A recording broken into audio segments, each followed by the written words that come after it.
Okay, since we are talking about the exquisite corpse today, I figured I would share an interesting story that happened to me.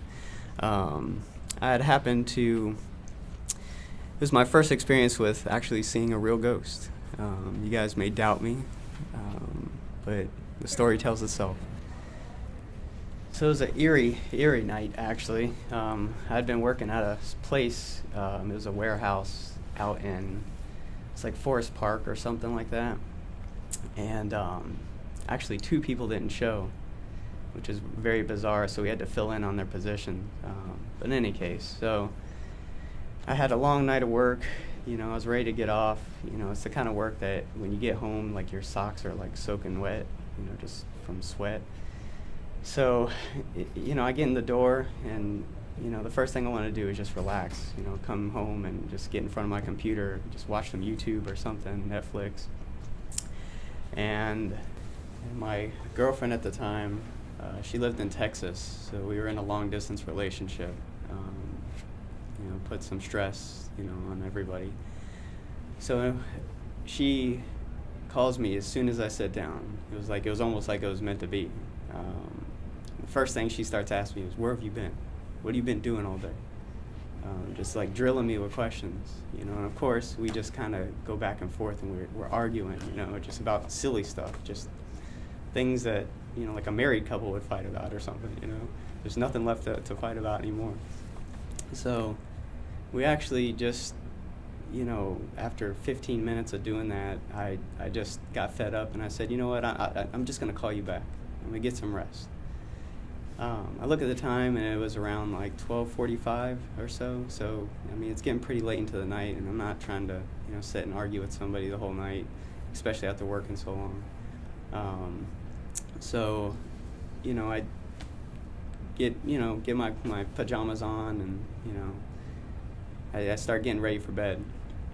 And I'm laying there, and I wish I could show you the way that the room's set up so you can know, like, how everything is laid out.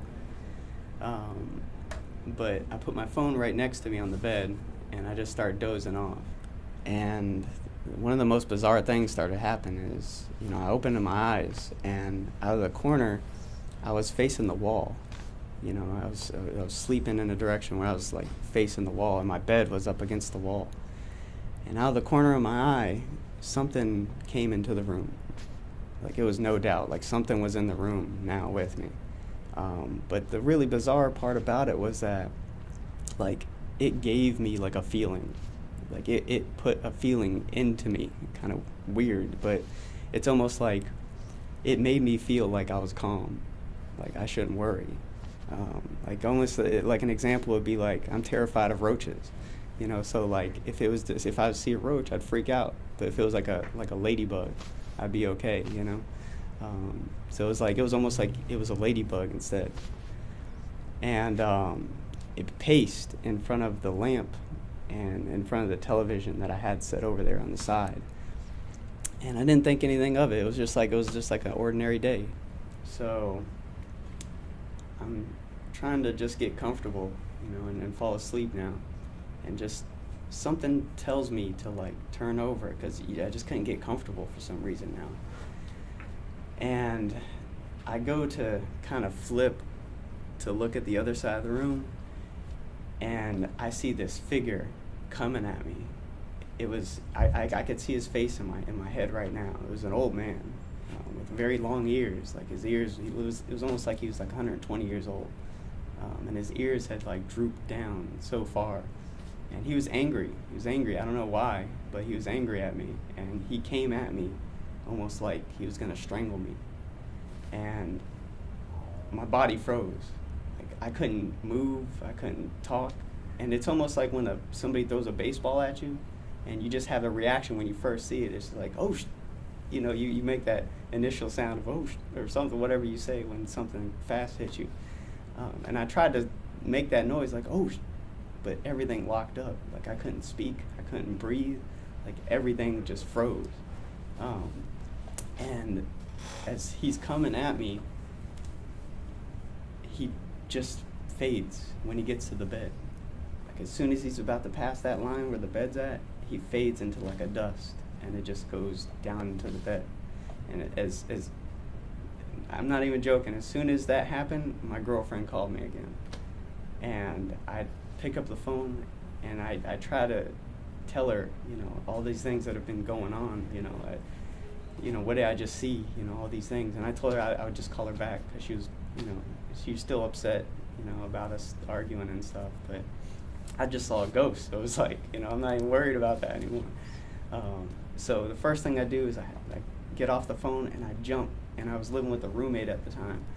And I jump, and it's like 1:30 in the morning now. And I speed over to his room, and I just open the door.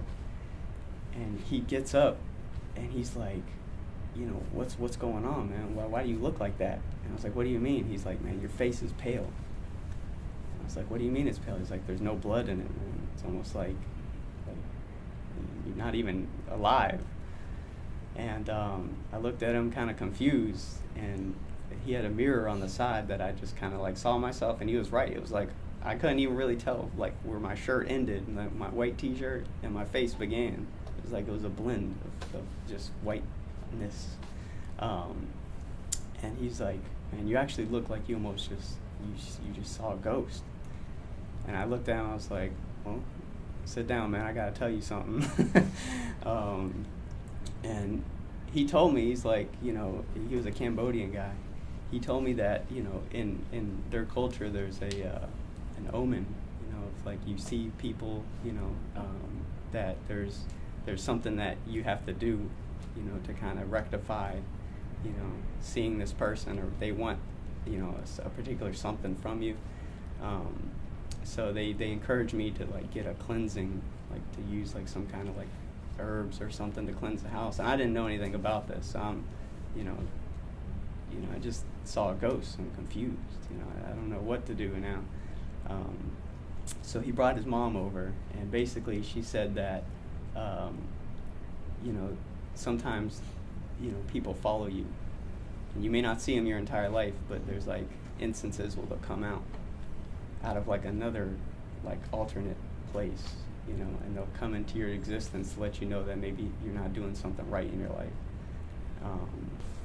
So one of the things that actually intrigued me when I talked to his mom was she had mentioned that there's a belief also that there's a reincarnation with everybody that has life in them.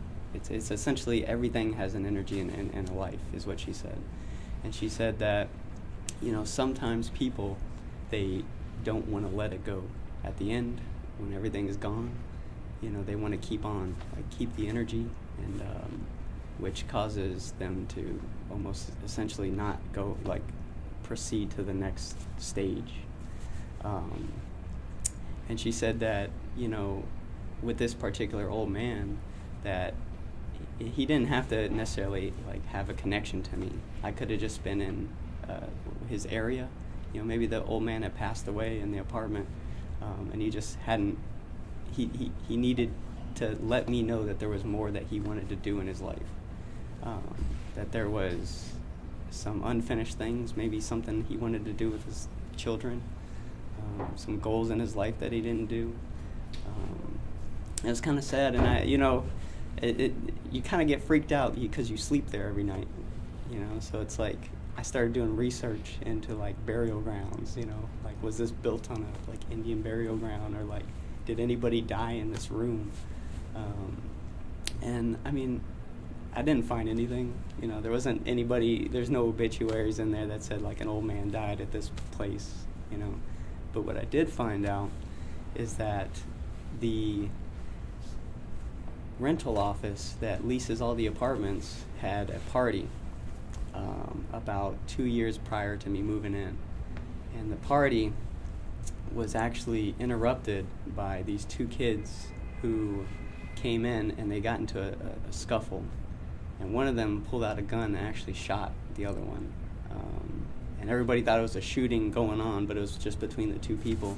And he actually killed the person in that rental leasing office. Now I don't know if that has any connection, to what I saw that night. But I can tell you that people say that ghosts aren't real, but I can say that yeah, they are for sure. The things I saw that night, they were real. The stuff that I felt my body locking up, it was real. So there's my ghost story. That's basically one of the few.